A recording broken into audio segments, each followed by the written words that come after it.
곧 윤석열 정부의 국정 2인자, 국무총리의 윤곽이 드러날 전망입니다. 어느 정도 후보군은 추려졌고 이제 발표만을 남겨놓은 상황인데요. 어떤 인물을 지명할 것인가 힌트는 나와 있습니다. 키워드는 경제와 안보, 통합입니다. 윤 당선인은 현재 한덕수 전 국무총리, 임종룡 전 금융위원장을 놓고 최종 고민 중인 것으로 전해졌습니다. 인수위 안팎에선 한 전 총리에 더 무게를 싣고 있는데요. 경제 관료 출신인 한 전 총리는 김대중 정부 청와대 경제수석, 노무현 정부 경제부총리와 국무총리, 이명박 정부 때 주미 대사를 지냈습니다. 경제와 외교, 안보까지 포괄하는 경력을 가졌습니다. 전북 전주 출신의 김대중, 노무현 정부에서도 요직을 거쳐 상대적으로 인사청문 문턱을 넘기가 수월할 거란 점도 고려된 걸로 보입니다. 국무총리의 역할은 우리 헌법에 적혀 있습니다. 대통령을 보좌하고 행정각부를 통할한다. 모두 거느려 다스린다는 뜻인데요. 통상 대통령제 국가에선 부통령을 두지만 우리나라처럼 대통령제에 총리가 있는 나라는 드뭅니다. 이 헌법에 의원 내각제적 요소가 담겨 있기 때문인데요. 하지만 어디까지나 대통령의 명을 받아 보좌하는 직책이어서 권한의 범위는 실질적으로 대통령 재량에 달려 있습니다. 이 때문에 정권 초기마다 분권형 대통령제를 주장하며 총리, 내각에 힘을 싣겠다고 이야기하는데요. 윤석열 당선인은 청와대 권한과 인력 대폭 축소하겠다고 했죠. 앞서 권력 독점을 지적하며 내각을 강화하겠다는 의지를 밝힌 바 있습니다. 대통령실은 정책 아젠다를 발굴하고 조정, 관리하는 데에만 힘쓸 것이라는 게 윤 당선인의 구상입니다. 국가안보, 국민 민생에 집중하겠다는 계획이 담겨 있는데요. 윤 당선인 측은 대표적 사례로 국무총리 직속 신흥안보위원회를 꼽습니다. 북핵과 군사위협과 같은 전통안보는 대통령실이, 환경, 감염병, 신흥기술 등의 신흥안보는 총리실이 담당하는 방법을 제시한 건데요. 큰 틀에선 대통령이 외치, 총리가 내치에 집중하는 구상인데 이번 대선 내내 제왕적 대통령제 권한 축소가 화두였던 만큼 이 새 정부에선 총리 권한이 얼만큼 커질지에 관심이 쏠리고 있습니다. 강력한 권한을 가진 총리를 흔히 책임 총리, 실세 총리라고 부르죠.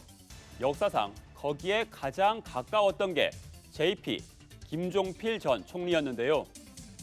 김대중, 김종필, 일명 DJP 연합으로 정권을 거머쥐면서 김대중 정부 초대 총리는 김종필, 당시 자유민주연합 총재로 내정돼 있었습니다. 총리를 비롯해 경제, 통일, 외교 분야 내각 추천권을 자민련에 주기로 합의한 데 따른 건데요. 이 권력 지분을 갖고 있다 보니 상대적으로 눈치를 덜 봐도 되고 대통령의 생각을 무조건 따를 필요도 없는 책임 총리라는 말이 나온 배경입니다. 하지만 이후에는 이 총리직의 태생적 한계 때문에 실질적인 책임 총리는 없었다는 게 전문가들의 분석인데요. 이번엔 어떨까요? 역대 정권 초대 총리의 면면을 살펴보면 이 정권의 방향성 그리고 신임 대통령의 인사 스타일을 엿볼 수 있습니다. 인물 자체에 국민에게 전하는 메시지가 담겨 있습니다. 김영삼 정부는 전두환 정권에서 농림수산부 장관을 지낸 황인성 전 민자당 상임고문을 초대 총리로 지명했습니다. 국가안전기획부장, 부총리 등이 영남 출신이어서 호남 출신인 황 전 총리를 지역 안배 차원에서 기용한 겁니다. 국민화합, 국민통합의 의미를 담고 있는 인사였죠. 노무현 전 대통령은 정권 초기 개혁에 대한 불안감 해소를 위해 고건 총리 카드를 꺼내 들었습니다. 김영삼 정부 마지막 총리이자 서울시장 또 3번의 장관을 지낸 행정의 달인, 개혁 대통령, 안정 총리로 이미지를 보완한 겁니다. 물론 시작부터 삐걱댄 경우도 있습니다. 박근혜 정부 때는 첫 총리 지명자가 낙마하는가 하면 초대 총리인 정홍원 전 총리는 불멸의 총리, 메비우스 총리란 별명까지 얻었는데요. 박 전 대통령, 김용준 전 헌법재판소장을 초대 총리로 지명했습니다. 공동선대위원장을 거쳐 당선인 때는 인수위원장을 맡을 정도로 두터운 신임을 받았는데 이 두 아들의 병역 의혹, 부동산 투기 의혹 등이 휘말리면서 후보 지명 닷새 만에 자진 사퇴했습니다. 국민 여러분께 걱정을 끼쳐드리고 박근혜 대통령 당선인에게도 누를 끼쳐드려 국무총리 후보자직을 사퇴하기로 결심했습니다. 이후 박근혜 정부 초대 총리가 된 정홍원 총리. 성과보단 끊임없이 이어지는 임기로 더 주목을 받았는데요.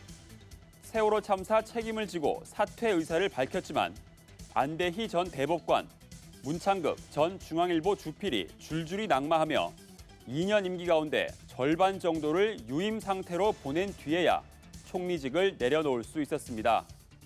하지만 간신히 임명된 후임 이완구 총리가 2달 만에 사퇴하면서 또다시 정 전 총리 쪽으로 눈을 돌리는 사람도 많았는데요. 불행인지 다행인지 외국에 머무르고 있던 터라 그가 총리실로 돌아오는 일은 없었습니다. 후보 지명이 끝나도 아직 송곳 검증이 남아 있습니다. 이제는 야당이 될 더불어민주당이 인사청문회를 벼르고 있습니다. 민주당 입장에선 국정 운영 주도권 싸움에서 밀리지 않기 위해 확실한 존재감을 보여줘야 하는데요. 총리를 시작으로 속속 드러날 내각의 윤곽, 정권 출범까지 남은 한 달이 새 여야 관계 정립의 가늠자가 될 전망입니다. 지금까지 여의도 풍향기였습니다.